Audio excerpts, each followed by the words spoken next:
Hello lovely painters and welcome back to the studio here in Northumberland. Because of course we're still in this coronavirus lockdown, I'm not able to go to the scene which I would like to paint, and it's a little place called Boulmer. B-O-U-L-M-E-R, Boulmer. And it's probably about 10 miles up coast from where I am here in Northumberland. Lovely little place. So, from a photograph, dead easy, and I can change it any way I want to change it. A little bit of artistic license. But unfortunately, I need my reading glasses. Photographs just do that to me. And a little drawing to start with. I'm going to start off with a fairly faint line actually, just there. I'm not pressing on too hard at the minute. And this is the top line of the buildings there. Notice I've got a diagonal flow to that. That's taking me into the picture a bit. Now on the end of there, I'll have a chimney. Start and press on a little bit harder now. Chimney there. Now the line from that side of the chimney follows that line, diagonal. There's one end of the house. These are little old fishermen's cottages.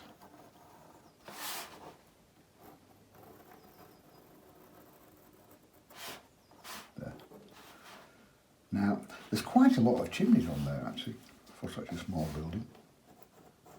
But chimneys are good. It's nice to have verticals in the picture. I'm not going to count chimneys, I'll just have a few. The pencil I'm using, as ever, IKEA.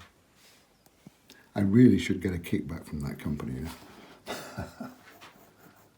IKEA, I'm advertising you.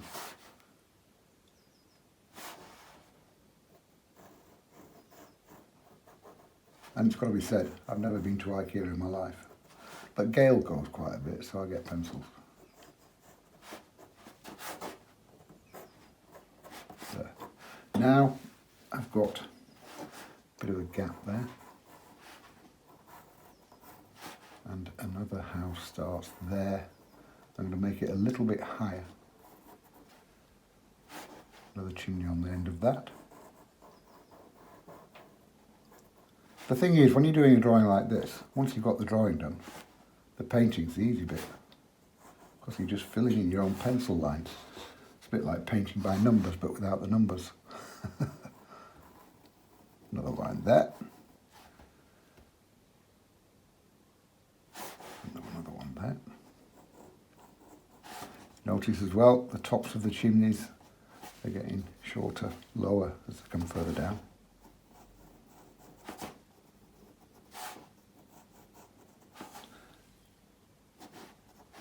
And the end of that building there.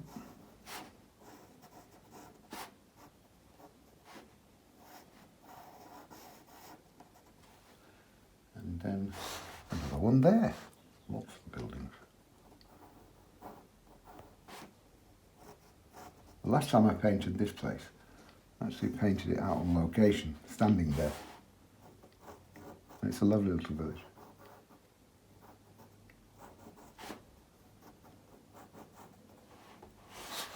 And another one. And now you can see how all this is taking you into the picture. A taller, thinner chimney on that one.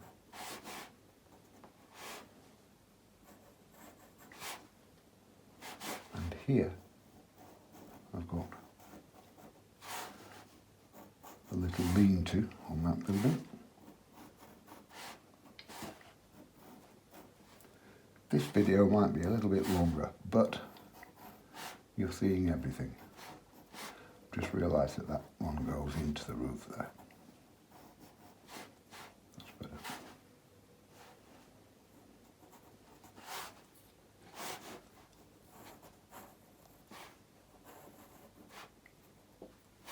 And here I've got a big building.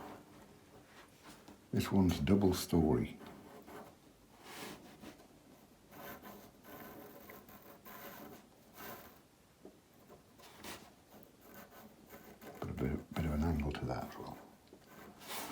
end of there, which has got one very big chimney.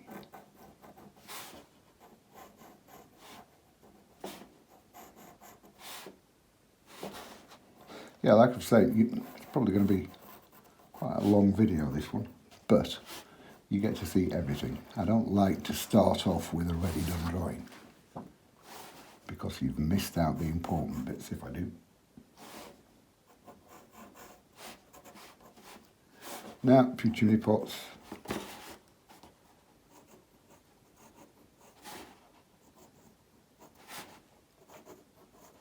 Just vary them. When you're painting from a photograph, don't stick too rigidly to it. Put a few bits of your own in, leave bits out, change it. Don't make the photograph. Otherwise, you may as well just have a photograph.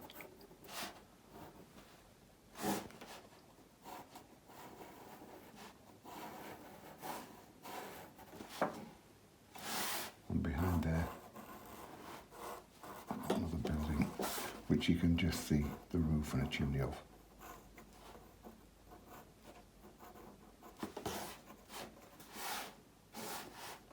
Got a bit of bush there.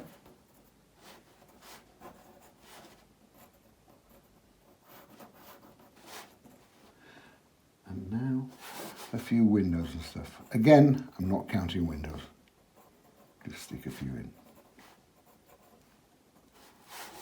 That one in there, even though there isn't one. And a few bits there.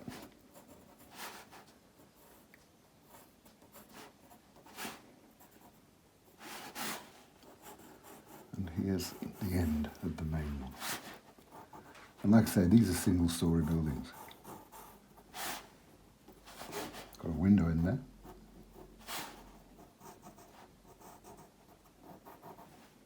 And a bigger one there. And this is straight out to the sea. Fabulous views.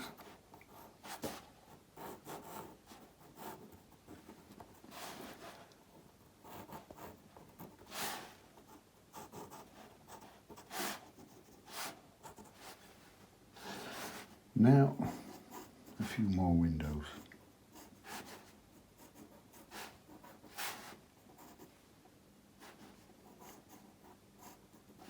Window, door, window, door. Don't start drawing sash windows and neck curtains behind them. Do that with the paintbrush. Any detail, I mean. Now I've got a bit of a little track coming out there. And grass underneath it.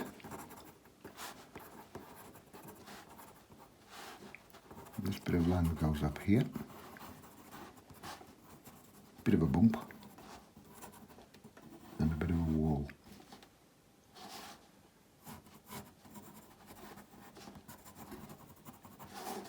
Now here, these are the old fortifications. They were, I think, tank traps or something like that to stop invasion during the war. They're just horrible concrete blocks, which will become rocks. I mean, I needn't have had anything there actually, but it's nice to have a few rocks. This comes across a little bit now. That's where the grass ends and the beach starts.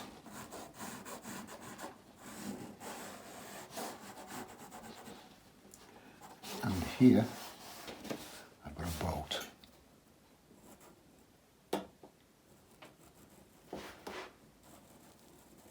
And it's side on, therefore it's a very easy shape.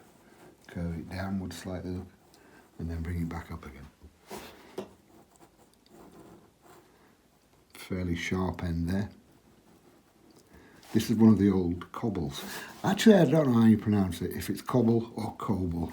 I'm quite sure somebody will get in touch and tell me if I've gone wrong. I call it a cobble, but I think it's coble. It's the old-fashioned Northumberland handmade fishing boats, wooden boats.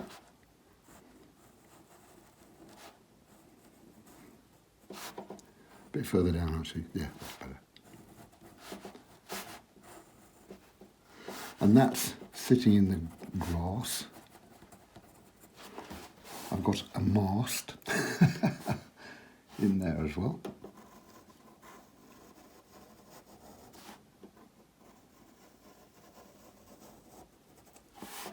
And a little bit coming off it there. Now, it's not there, but I'm going to pop in another little bolt there. Just makes the picture that little bit better.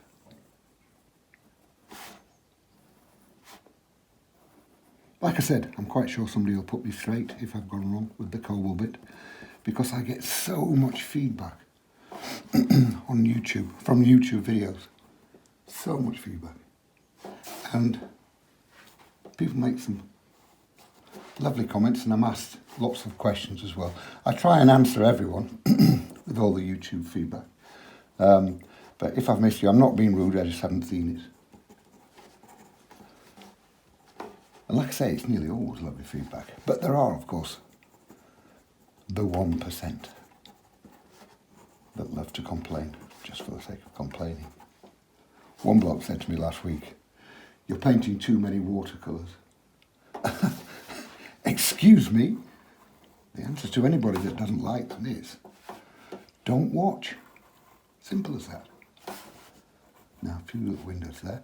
I've got a building here in this corner. I don't know if I'll put it in or not. Actually, I'll just put the roof in. There, just coming out the edge there. The roof. On the bottom there. Now that's all the fiddly bits done, really. Actually, I'm going to have a couple of steps on that.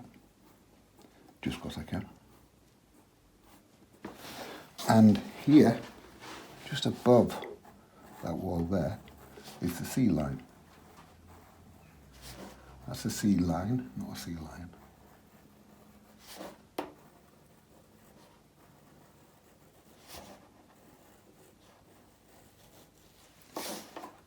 And that comes into this. I mean, on this photograph here, there's no sea showing apart from in the distance there. But I shall have a little bit of sea coming up onto the beach there.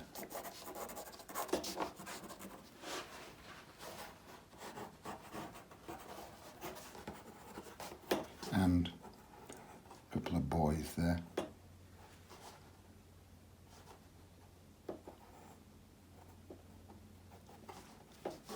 Maybe a third one there.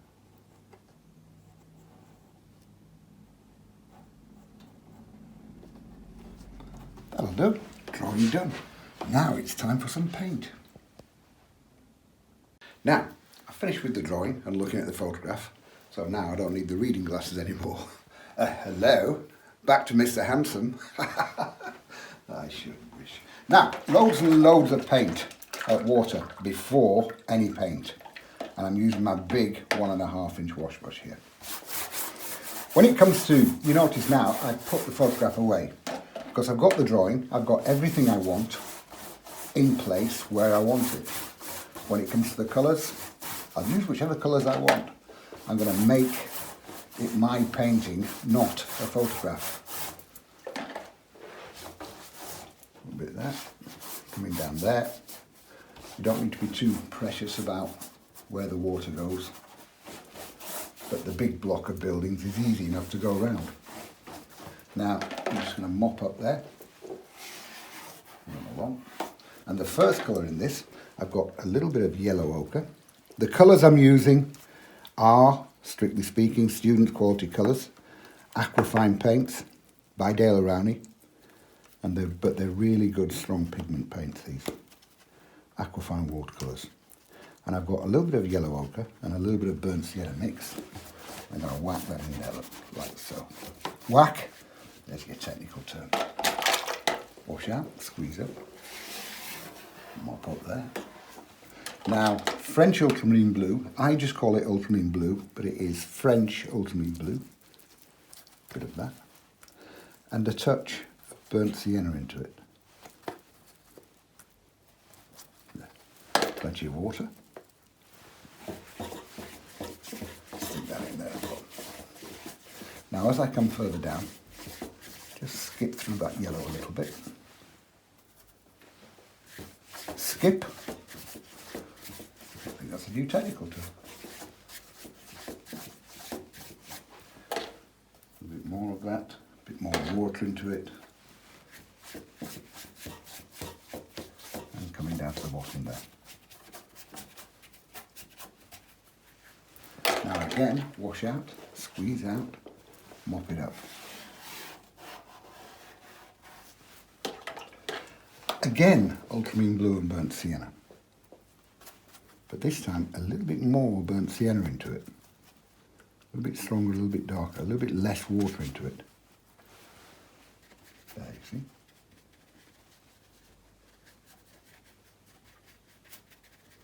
A bit more. Now I've got my darker bits of clouds in. Now for my lighter clouds, don't start messing about with kitchen rolls. Use your brush. So I'll wash out, squeeze out, and just press on and suck out some paint. There. So easy. But have it finish while it's still good and wet. Another one here.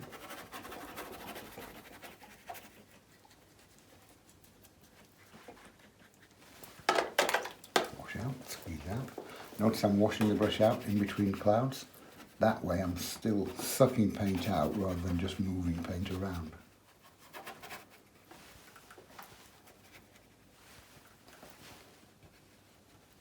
And suck out a little bit there.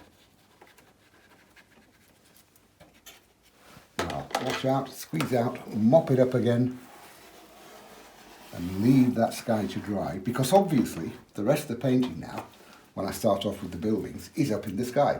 So that needs to be nice and dry, and then I'll crack on with it. Now, the sky is good and dry, and notice straight away how much lighter it's dried than when I actually put it on. It's always going to dry that much lighter than when you put it on.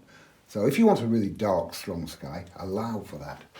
And what I'm going to do with the buildings, I've changed my number 8 round brush. Remember the last one I used was my big 1.5 inch flat wash brush.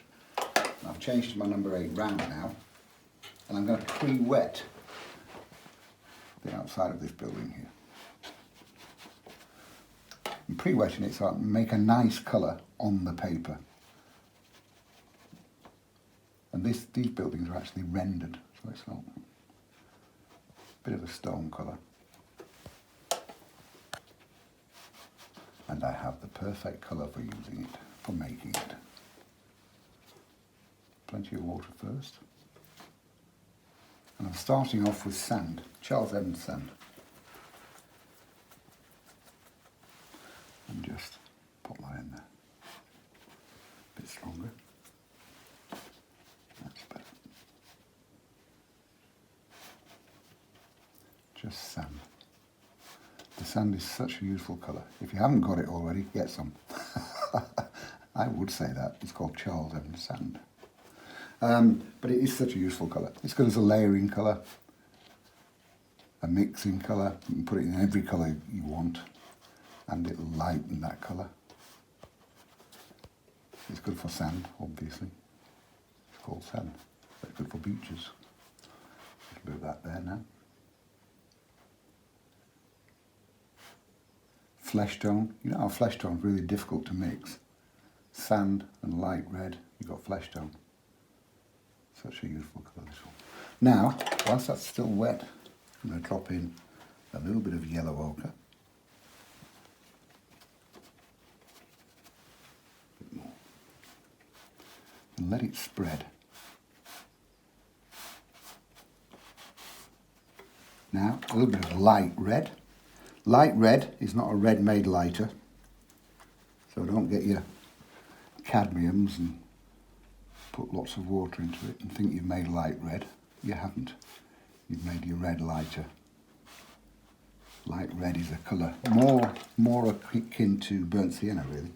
A little bit of blue now, ultramarine blue. Pop a bit of that in there as well. Looks a mess, Looks like a building with chicken pox actually.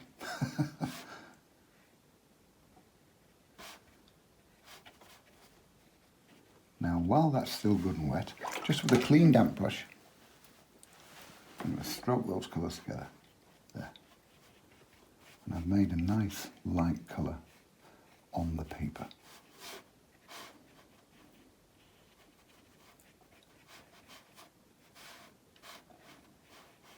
Much better than just straightforward rendering. There.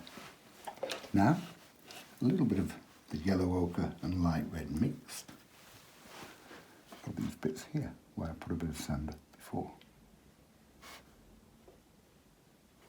Obviously, this is the light side of the building. So I've got the light coming from the right. A bit of that there as well. And some there. Now, a little bit of burnt sienna. All with my round brush, this number 8 round. Bit of that there. And a bit there.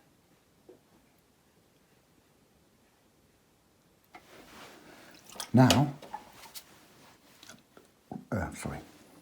Now, yes, I forgot what I was doing then.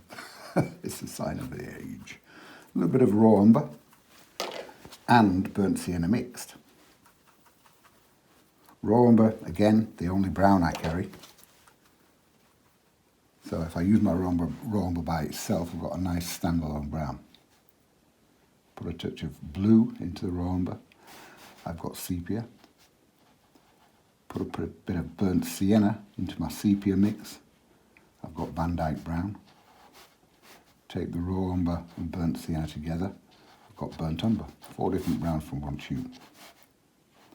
Such a useful colour, raw umber. I'm going around the windows and the doors. But you see what I mean now? Once you've got the drawing in place, it's just like painting by numbers.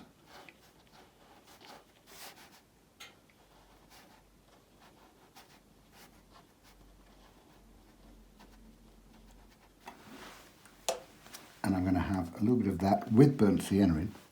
So I've made burnt umber for this side of the chimneys. You see how useful a number 8 round brush is.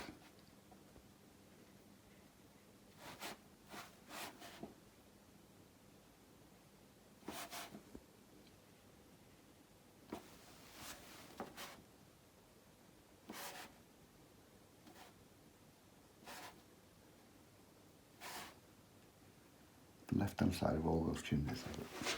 Now, still with that same mix, and I go into this side of these buildings. A little bit more burnt sienna in that mix.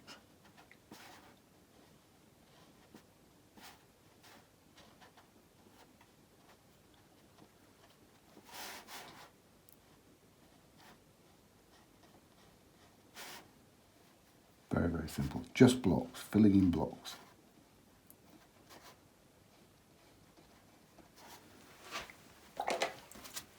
I'll leave that for a second. Now, this one over here, just raw umber.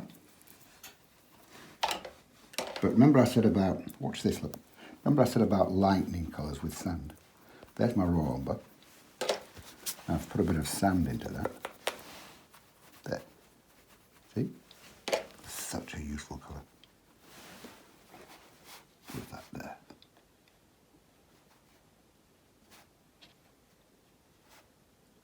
Round that, I was going to say mast.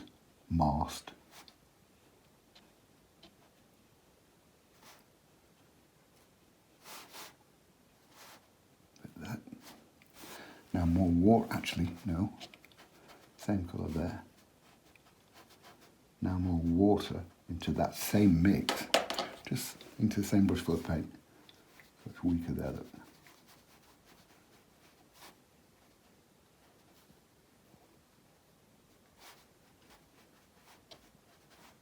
Now you see how quickly this starts to come together.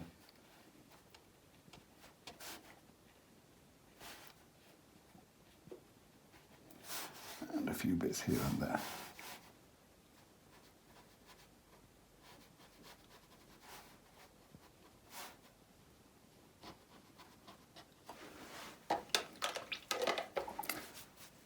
I forgot the little lean-to. I'm going to have that red brick actually.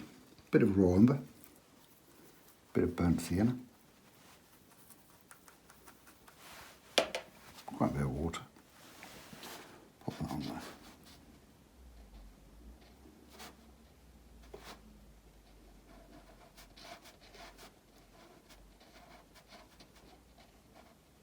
Now before I start with the details in the building, I'm just going to let that dry for a second or two.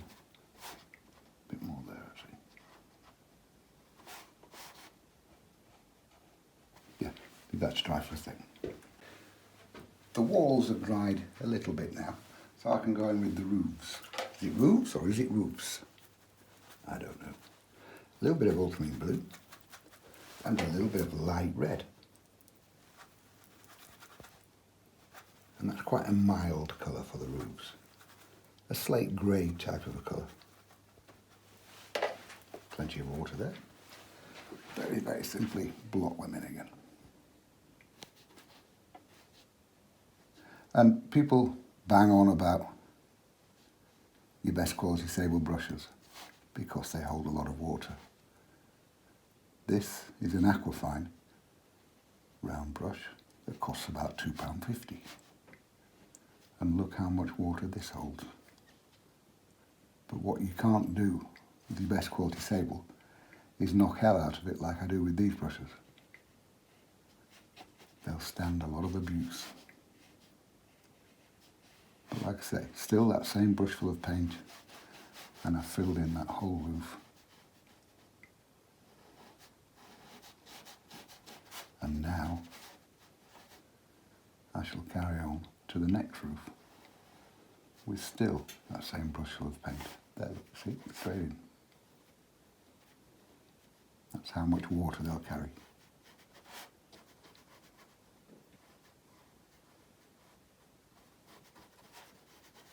Blocking in.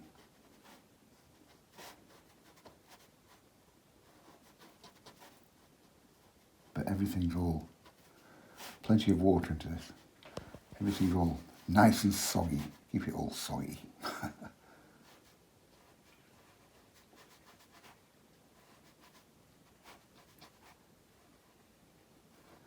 Still the same brush full of paint, by the way, that I started off there with.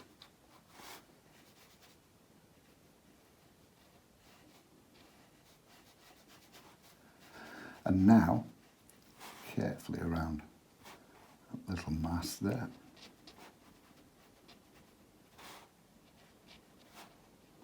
Still the same brush full of paint.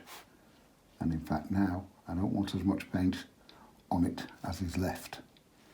So I'll just put a little bit more water into that same brush full of paint. So I've got that one there, weaker.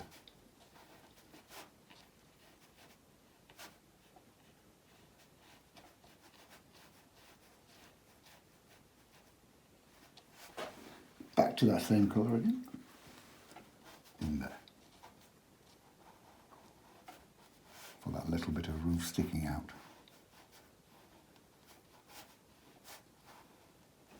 And I'll leave that to dry just for a second before I go in for detail on that.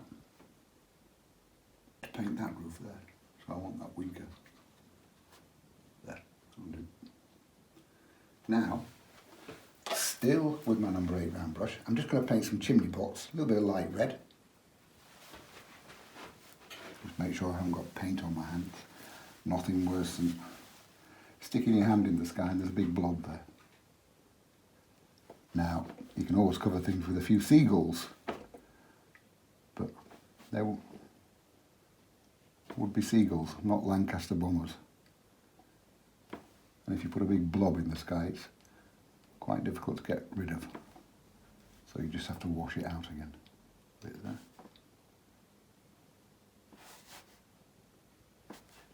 Bit there. One there.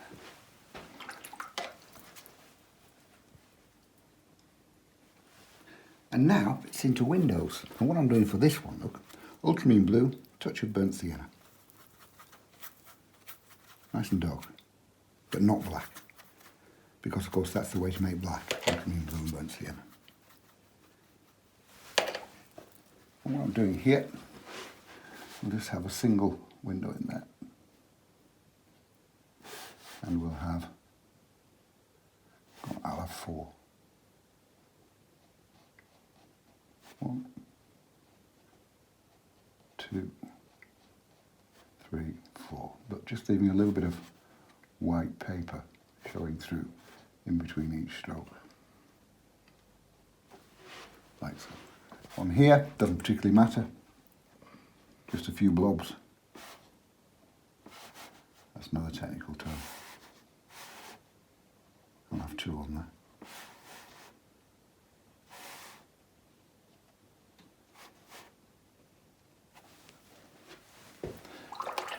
And what colour shall I have the doors?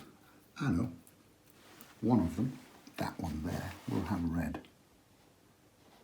Take the eye to it.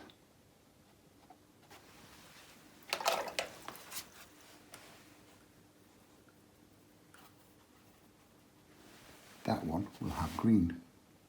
See what I'm talking about? Artistic license. Put what colours you want in.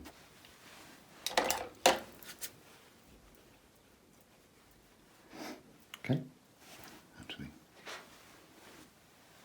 a couple of little bits there, just to intimate windows in that building further away, without going into detail. Now I'm going to change to my rigger brush for a few minutes.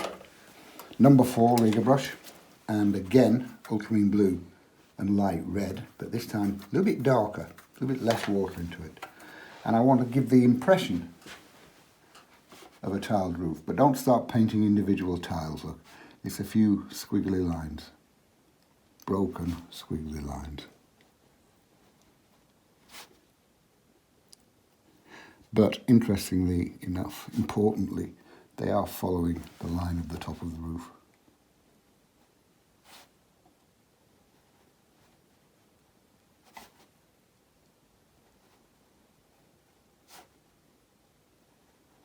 And somebody else said on YouTube recently, on the YouTube feedback, that's really dope.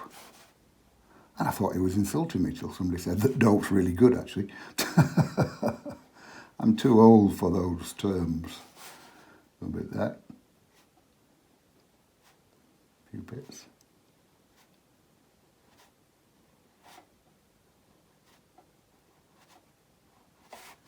And a few bits over here. On the top bits, look, there. A few diagonal strokes.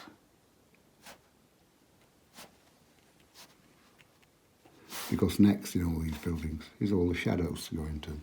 And it's the shadows that actually make the buildings, bring them to life.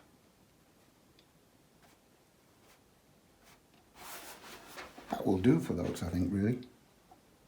Now, time for the shadows. Always base the shadow colour on the blue of your sky. So what I'm telling you here is ultramarine blue, bit of alizarin crimson, and burnt sienna. Tone it back with burnt sienna. Bit too much burnt sienna there, Evans. So, ultramarine blue, alizarin crimson, burnt sienna. And that's what I'm saying for this. If I'd used cobalt blue for the sky, it would be cobalt blue, alizarin crimson, and burnt sienna. Now, plenty of water into that. It's a very dark colour, but it's quite a warm colour because of the alizarin crimson there. And what I'm going to do to start with my number 8 round brush, are shadows in the windows. Look, light's coming from the right, so top and down the right hand side. And again, top and down the right hand side. And you see how that recesses the windows into the building. Likewise here.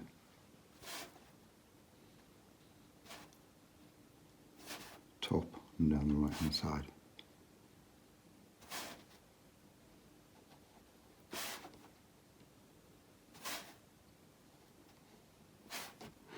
I've made so many YouTube videos in the past few weeks since lockdown, And it's amazing how many people have realised what I'm doing. I'm trying to keep you all busy. It's something to do. And that's why in between these I'm making the little quickies as well. Little 5-minute videos. Tips and techniques type thing. And so many people have been so appreciative of it. Look at that.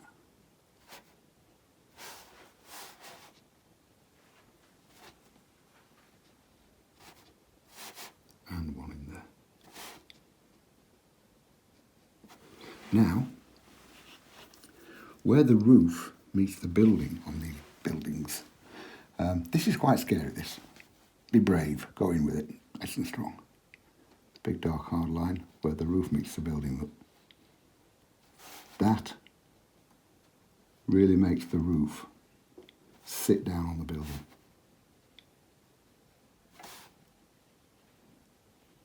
A little bit strong at the minute, I shall change it in a second.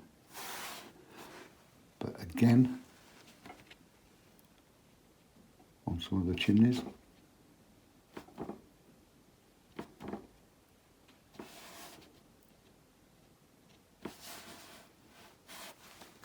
underneath the chimneys there.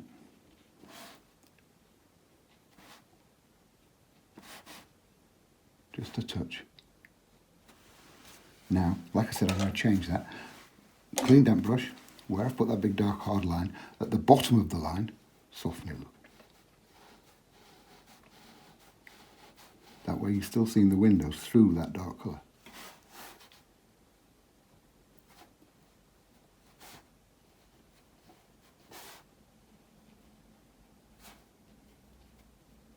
A lot more water into that. Same underneath there, look. Actually, that's a bit too much water. Let's put a shadow from the chimney there. Just think, look through a painting as you're doing it, and think what is going to cast shadow onto what.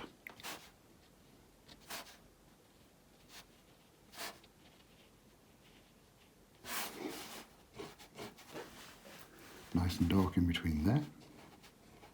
Because that building would cast a shadow on that one. Leaving a little bit of light at the top there. That one would cast shadow on that one.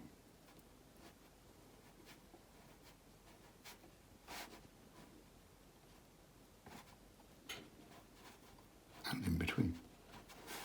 That one would cast shadow on that one.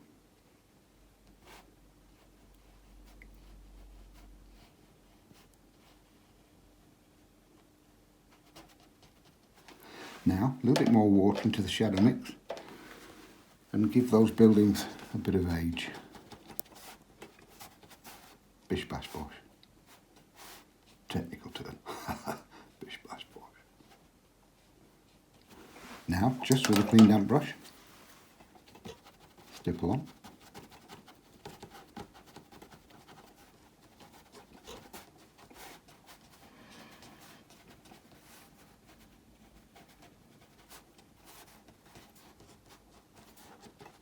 There.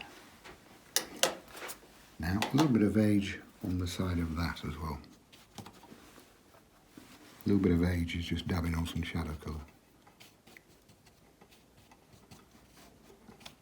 And again, clean damp brush, soften.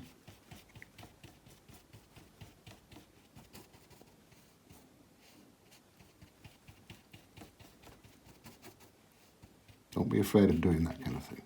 Now, here's a little tip. I made a mistake there. The sky didn't come down behind the house enough. So, a bit of yellow ochre. Bit of yellow ochre. Stipple on there. Still with my number 8 round brush. Now, hooker's green and burnt sienna mixed.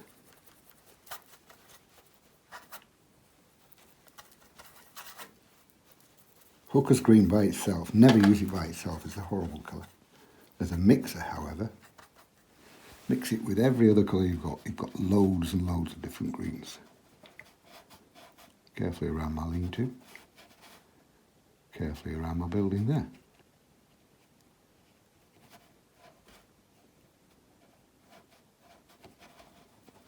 Now a little bit of blue, just ultramarine blue, because of course again that's the blue of the sky.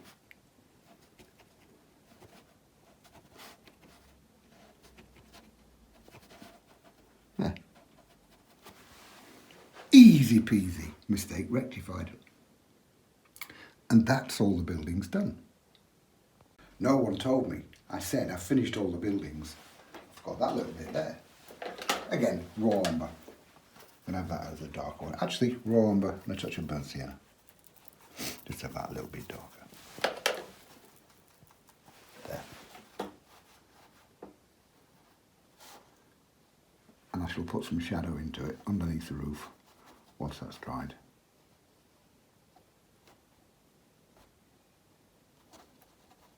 There. That'll do. It's just a smidgen of a building. Behind here, I've got a bit of a track. So again, I'll have raw umber, but this time with sand in it, Charles Evans sand. And just pop that in there. With my round brush yet again.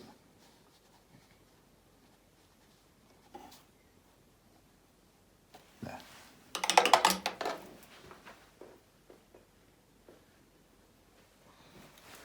Now, there's all kinds of clutter behind here, all kinds of stuff.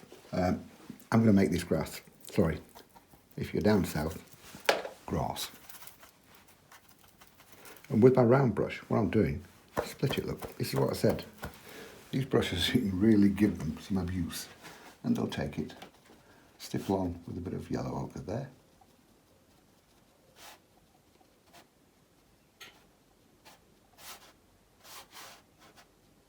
Now, hooker's green and yellow ochre. A lot of yellow ochre into the green.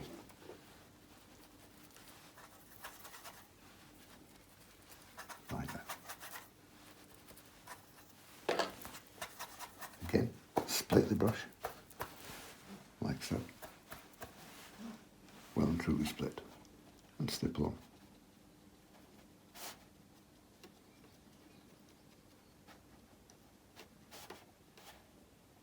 Now that brush that I've just knocked hell out of by splitting, I go back into the paint, into the water now, and that very same brush goes back to shape. I can get a nice fine point with it.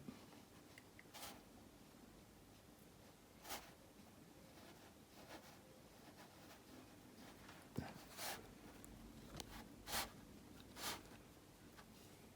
Whilst I'm in with that, I'm going to put some burnt sienna into my hooker's green and burnt sienna, like that, so it's a darker green, not like that, just like that, and a few bits underneath there, darker green next to the houses.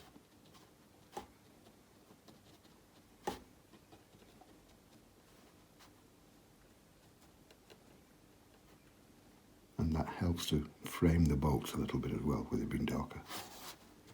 And a little bit down here. Up to the edge of that little path.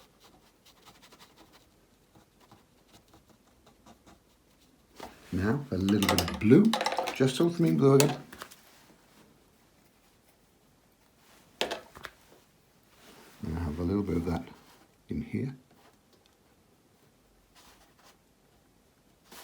And in here. And again, this is all helping to frame the boats. Once I do the boats. I'll just nip back to this now and put a bit of shadow underneath the roof. That's that building finished now.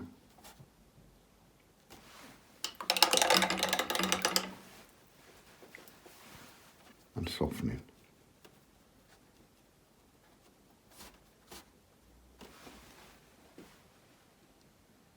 We're starting on some big bits now. Big bits. So many technical terms going on in this. Hello. But big brush, big bits. And this is my 3/4 inch flat brush. And what I'm going to do is we'll have a little bit of yellow ochre and raw umber mixed there. And that's just for the little bit of wall that's sticking out there.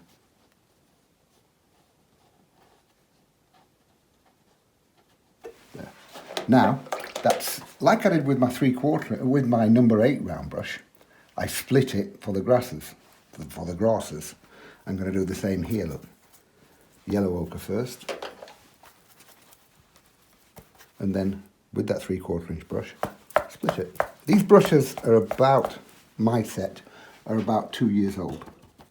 And they take this abuse every day of their lives. And I also use them for my acrylic painting as well. Even though they're aquafine watercolour brushes, I use them for acrylics as well.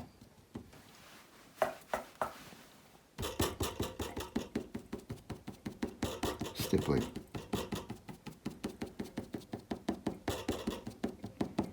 Bring it down a little bit. Now, hooker's green and yellow ochre. Bit of that, bit of that. Split it again. And stipple.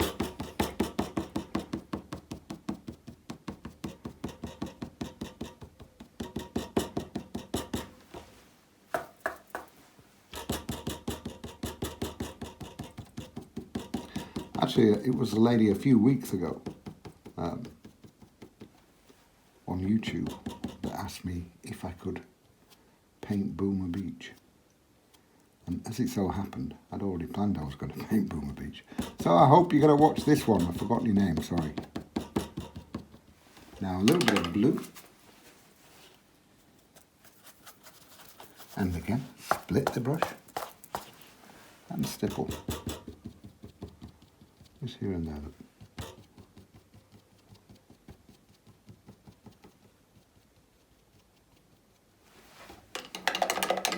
Now, just touch on a little bit. That's digital art, that. Digit.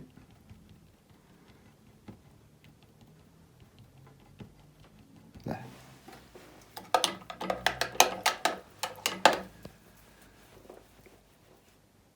Now, while all that's drying, I can't carry on painting there yet. So I'm going to move across here and go back to the bolts. Fill those in now. And like I say, never change your blues throughout a picture for anything natural. Anything man-made, you're fine. So I'm going to use cobalt blue here. And I've gone back to my round brush, number 8 one. I'm going to leave the top part of it white. This bit cobalt blue.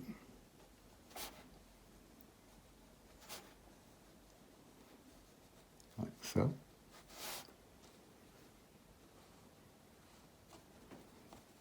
There's grass at the bottom of it, so it's a bumpy bottom. Have a bumpy bottom.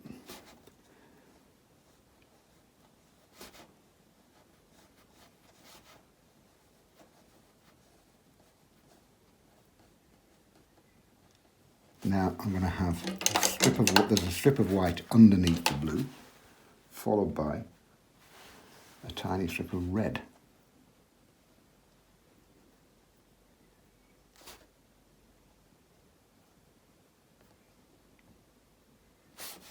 I'll carry that on there as well.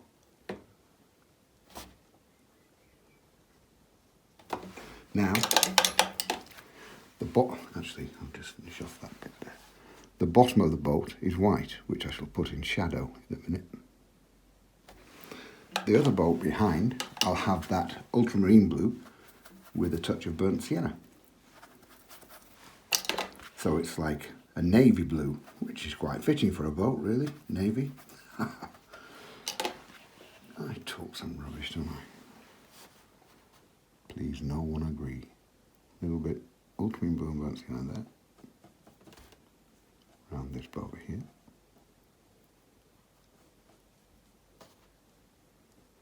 And I'll have white at the base of that one as well.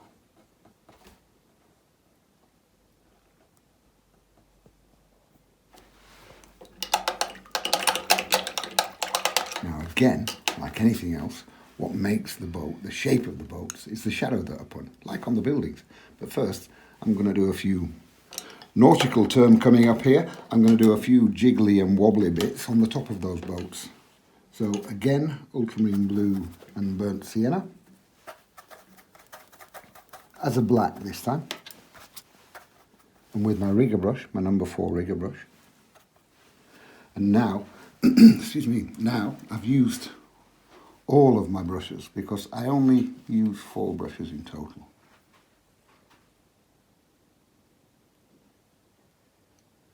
Leaving a bit of light on the right hand side of that. 4 brushes in total. The 1.5 inch flat, the 3/4 inch flat, the number 8 round, and the number 4 rigger. Now, a few little bits and pieces on that boat. That's what I mean by jiggly bits. A little bit there, on the one behind. A little bit there. I've no idea what all these bits are, but they make it into a boat. Let's have a mast on that one behind as well. I'll bring that through there.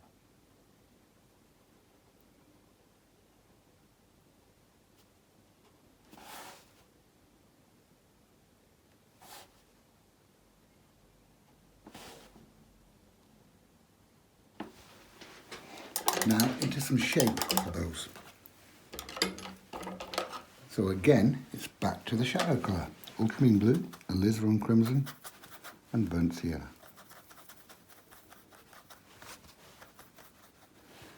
And underneath the white lip of the boat, there on the top, dark line there.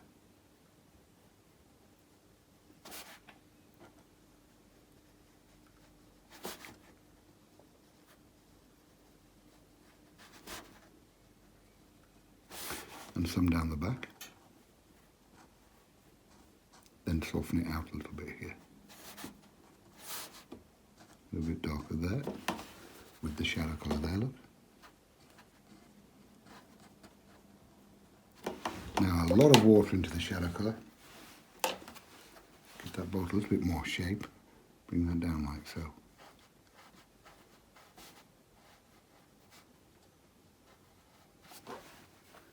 And again, bring that across like so.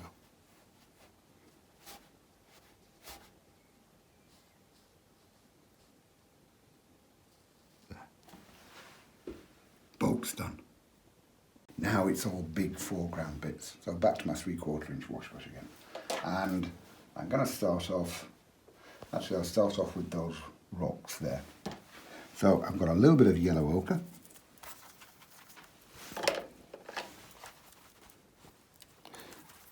Do you know what? I think I'm going to put another clump of rocks as well. I'll pop those in first of all. Bit of yellow ochre, bit there. Bit of yellow ochre there. Now, raw umber, just raw umber. Some of that in there.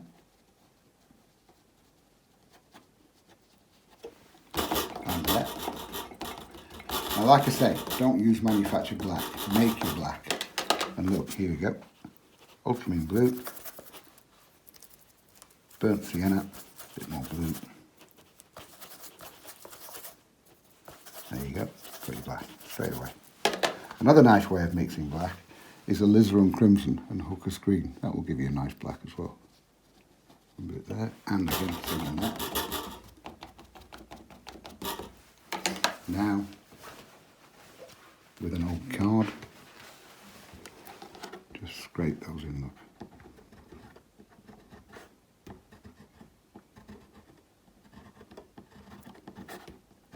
And you can see that more precisely there, look. Just scraping with the card.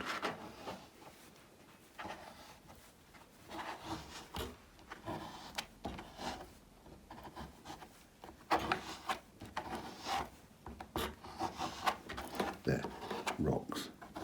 How easy is that? I'll leave those for a second now. Now, even bigger bits now. Bit of sand, Charles Evans sand, and that's going in underneath those grasses there, look.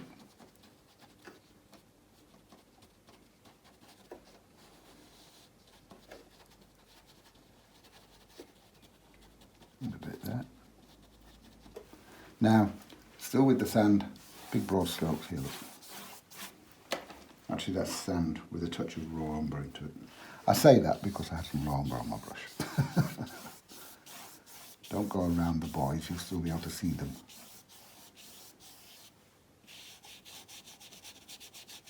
Touch the base of those rocks and drag it in a little bit, look, see?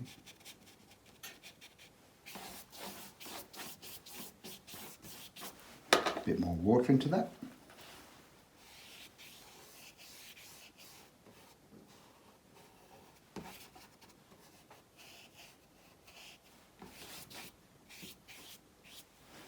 Now more water into it again. Take that into there. Just with water.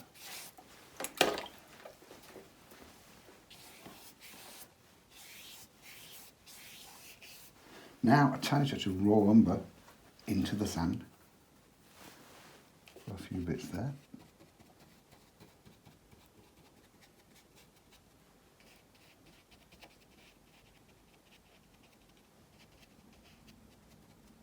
Now you can see that starting to run in down here, softening it a little bit. That's fine, in fact it's good. Because now with a clean damp brush, I'm just going to bring that across into there.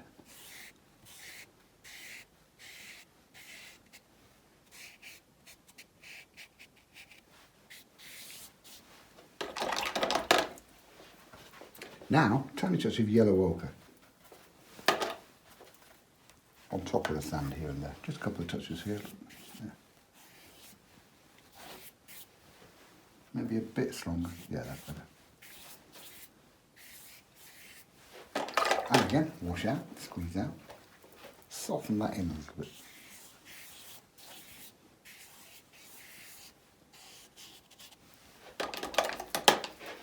Whilst that's drying, near to where it's going to touch the sea, obviously I don't want them to bleed in. So I'll come back and paint over here. And some grasses. A little bit of yellow ochre.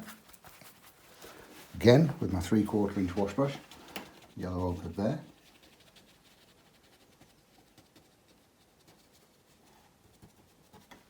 Bit down here. And hooker's green and yellow ochre.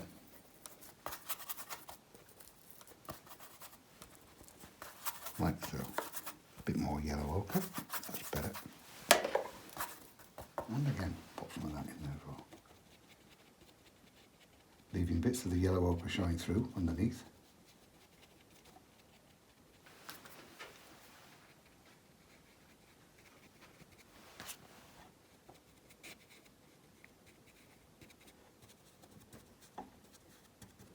And now change to hooker's green and burnt sienna. Get a bit of that in there as well. You see how many different greens I've got going on there in the same picture using the same green. Green is a big problem to a lot of people. And hooker's green was made for Mr. Hooker, who was one of the Victorian botanical painters. So it's been around for a long, long time. But like I say, never use it by itself. Always mix it.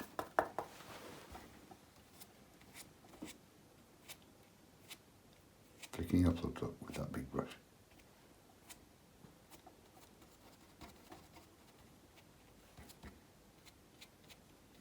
A few bits there. And a few bits down here.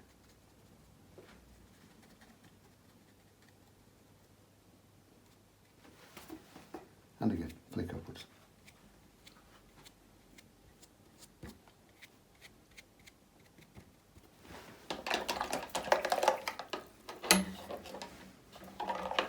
Finally, in that grassy area, I've got a little bit of shadow colour again. Ultramarine blue, alizarin crimson, burnt sienna. Blue of your sky, alizarin crimson, burnt sienna.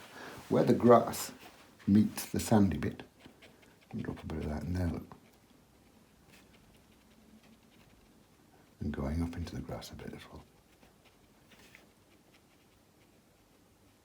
Just tapping on. Now, clean damp brush. And what I'm going to do, soften it down at the base there.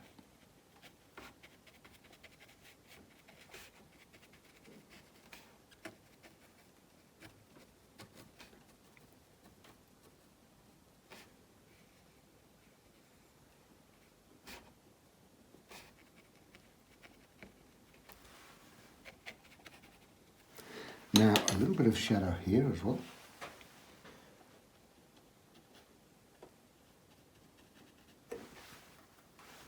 Still with the tip of my round brush.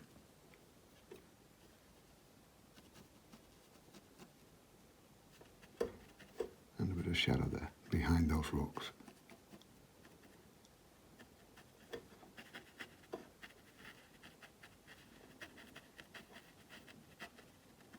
There. Now to the sea. Actually, I said now to the sea, but I've just forgotten somewhere where some shadow would be good. Just there across that path.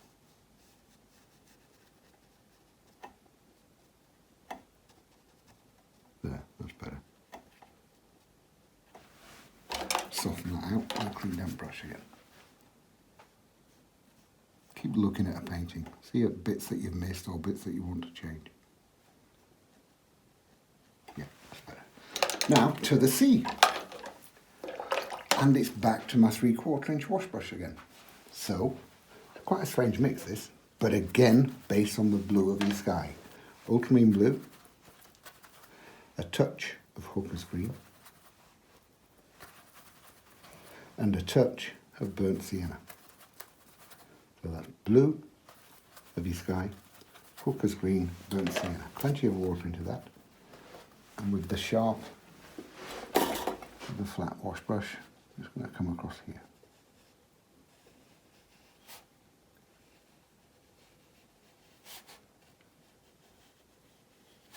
Just following my pencil line. Then starting carefully around those rocks.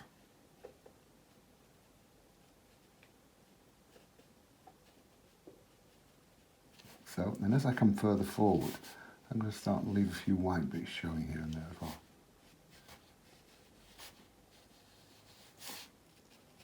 Now again, as I start and come further forward, I'm going to start and add a little bit more water into my mix. The same mix, but the same brush full of paint, but just a touch more water into the brush. So look, that gets a little bit weaker. And again, a little bit more water, a little bit weaker. And there's not that much sea there, but look how easy it is. And a little bit there. And again, a little bit more water. This is all that same brush full of paint. I'm just adding more water to it as I come nearer.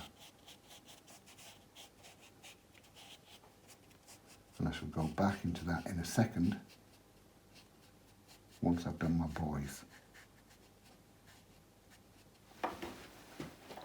So back to my round brush for a second, and I've got a little bit of alizarin crimson and a little bit of yellow ochre mixed. And there's one.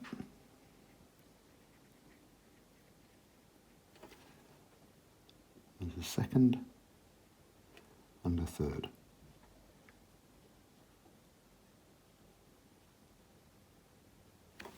So now what I'm going to do, wash out my brush, squeeze out, and take a little bit of paint out on the right of that, so it's weaker there, look, see? Do the same on the others.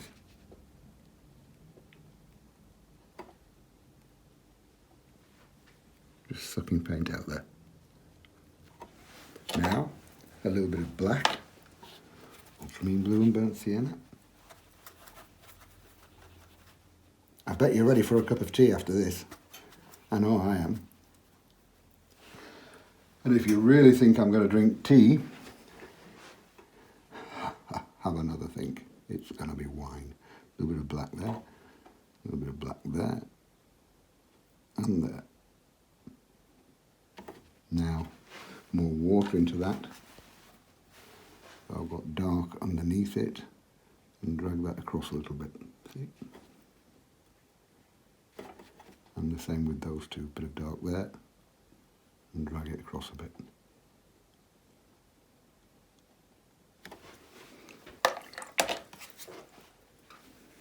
Now back to the sea, and the same mix, but slightly darker. So that's the blue, hooker's green, burnt sienna, but a little bit darker this time. And where I've left some white bits in the sea, I'm going to go underneath here and there with a few darker bits, look, just with the corner of my big brush. You don't need to follow every white bit, just a few. And that just gives a little bit of a turn to a wave.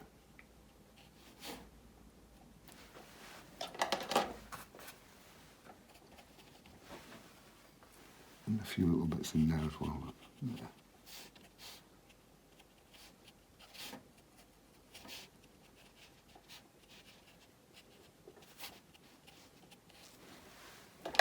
Now a little bit of texture onto the beach, blue and a touch of burnt sienna, and all I'm doing, look, is just dabbing on here and then.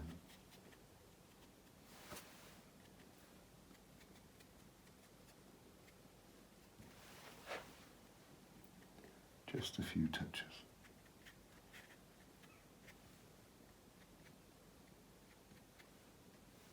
Just with the sharp of the brush up. Wash out, squeeze out, soften a couple of those, just with a clean damp brush. That's better.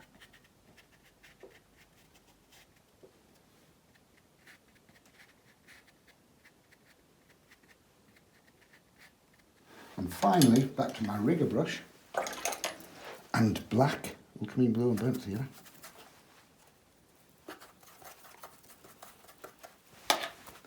And that's help the eye into the picture a little bit more. From those boys, we'll have a bit of rope. There, look. And that snakes out to the front of the picture there.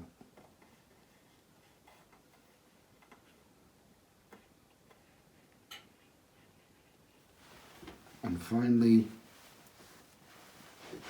we'll have a few seagulls. Always have an odd number, never an odd number, never an even number, sorry. 1, 2, 3.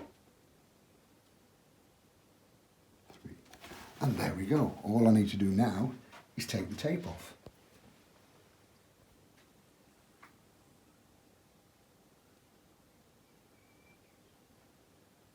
And there we go, finished painting with no tape on. When you take the tape off, it's a really nice feeling always, because you get a frame to the edge of the picture.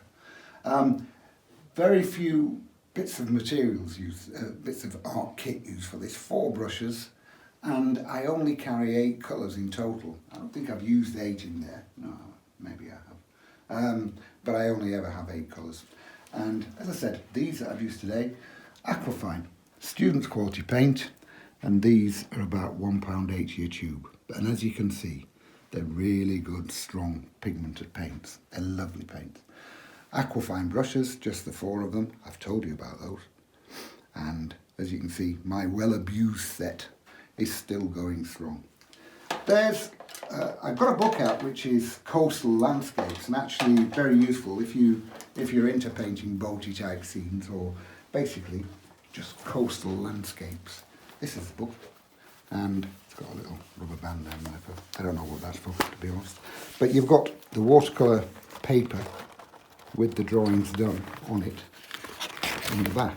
You've got all the drawings done for you on watercolour paper.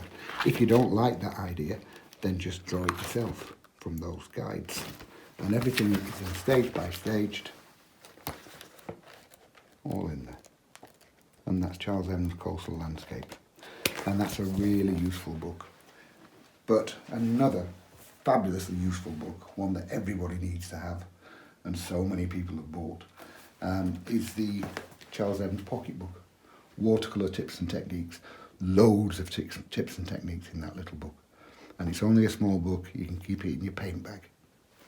The paper I'm using is called the Langton Rough, and Langton Rough comes in pad format, and both sides are right to paint on. There's no wrong side to paint on because it's internally sized, therefore there's no bits that act like blotting paper. It's all well sized.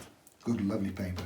And you notice no ruckles, no cockles in the paper, despite the amount of water that I put on for the actual sky wash.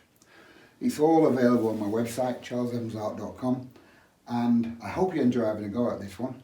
I'll be making one in acrylics next. Thank you very much. Bye bye.